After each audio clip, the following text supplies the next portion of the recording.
Yo, what's going on, all you crazy New World people? We've got some big news today. Tonight, right now, the New World PTR is updating with Release 2, and that means we're getting the Sandworm. That's going to be a difficult endgame 20-man raid. Tomorrow I'm not working, so I plan on getting on the PTR, and I'm looking for another 10 or so people, because I've only got 10 for my company so far. So if you guys want in on the fight, we're going to be doing some testing on the raid. Just download the PTR, make sure it's updated, and let's go. Can't wait. So for now, I'm going to read you guys the PTR Release 2 patch notes while I'm waiting for this thing to finish updating. They said it's going to be about an hour and a half, so that's at 12:30. So it should be done by the end of this video if they stick to the schedule. So let's go check out what's changing with the PTR.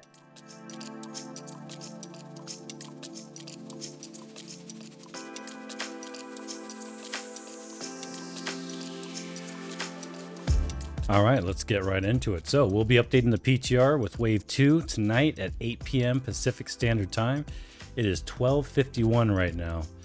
My thing is still updating, so it's not up yet. This is what my PTR looks like right now, and it is 37 gigabytes. Now these patch notes will be in the description if you guys want to read them yourselves, but let's go ahead and dive right in. So here we go. Get ready for Aeternum's greatest challenge yet and an all-new event in Wave 2 of the Blood of the Sands PTR. If you encounter a bug, exploit, or have suggestions to improve a feature or piece of content, we'd love to hear your feedback on our Discord, blah, blah, blah, blah. Your participation will be really nice.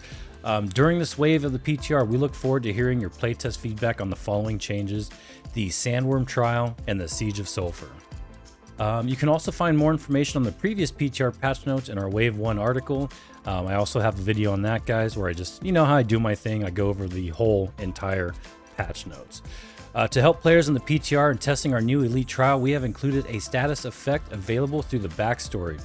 This simulates the bonuses players would experience in live against beasts with 3 major wildlife combat trophies. So for this trial, you will definitely need 3 major wildlife combat trophies. If you're DPS, if you're a healer, don't need to worry about it. And this is not going to stack with any place trophies. So world experience, quests, the Runed Haft, the Staff Head, and the Angry Earthseed will now disappear from the player's inventory when they are not on a quest that specifically needs or uses them. Once the player has collected enough scrolls for the quest, A Curious Child, additional scrolls will no longer appear collectible. Scrolls are now easier to spot at Shattered Obelisk for the quest A Curious Child. There's a tower door that is unlocked during the quest Hope Springs Eternal at Skyview Repose. Once open, this door will now remain unlocked forever, allowing players to return for any chests they may have missed after the quest. Some notable fixes: they fixed an issue that caused players to teleport under their house after recalling. That actually happened to me once. They fixed an issue that caused smelter chimneys to not animate when the player spawned into the area. Fixed an issue in the quest Guardian Secrets that created an extra empty bullet point, and removed a gray box from the first light wall. Come on, guys, where's the good stuff? General, reduce the collision height on the Brimstone Sands settlement bridges. For expeditions, they fixed an issue in some expeditions that caused particle effects to appear larger than intended. For the depths, they fixed an issue that prevented multiple players from looting Thorpe's Key and reduced the health of Apocalypse mines in mutator mode. Some AI changes: they revised Expedition Elite enemies to remove pushback applied from player attacks that don't cause a stagger, like light attacks. And they also fixed an issue that caused grunts to not move toward players when attacked from a distance. Some game modes: for Outpost Rush, they fixed a UI alignment issue with the corrupted portal timer. For War, they fixed an issue that caused the attackers in War to not be able to purchase siege weapons. And for 3v3 arenas, players will no longer hear the announcement voice lines like, "I'll dredge up a few more challengers, let's wait, there's no challenge in an uneven fight," or "Do I have any eager spectators who wish to try their luck when waiting to start matches?" Some economics, progression, and gear.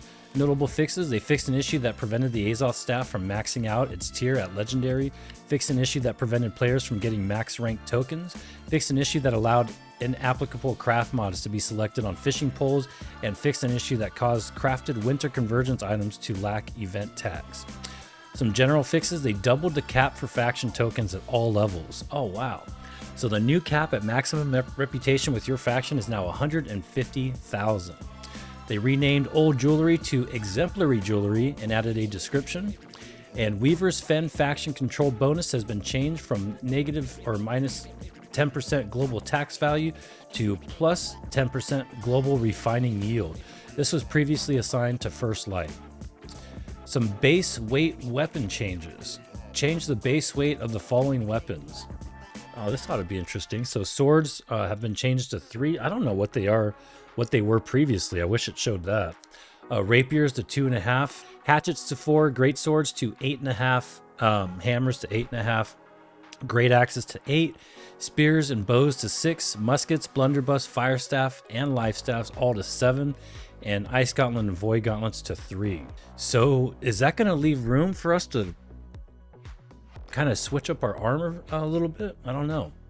Gear changes. Equipment items that drop in the world of Aeternum have been updated to use new perk buckets based on content types. Oh, players should no longer see perks like Resilient, Family Wards, and Banes dropping together on gear. Following these changes, you can now replace gems in Invasion and Breach token or Breach Closer trinkets. Fix some inconsistencies in the way some families of AI rolled perks when providing loot. All AI families should now roll loot more consistently. Corrupted Breaches rewards have also been updated with new armor and weapons. Oh, these new items are guaranteed to always roll 1 family bane or ward perk when dropped for players and use the appearances of previous corruption breach items. Old armor and weapons will no longer drop, and new elite items can now drop plus family bane and ward perk crafting mods.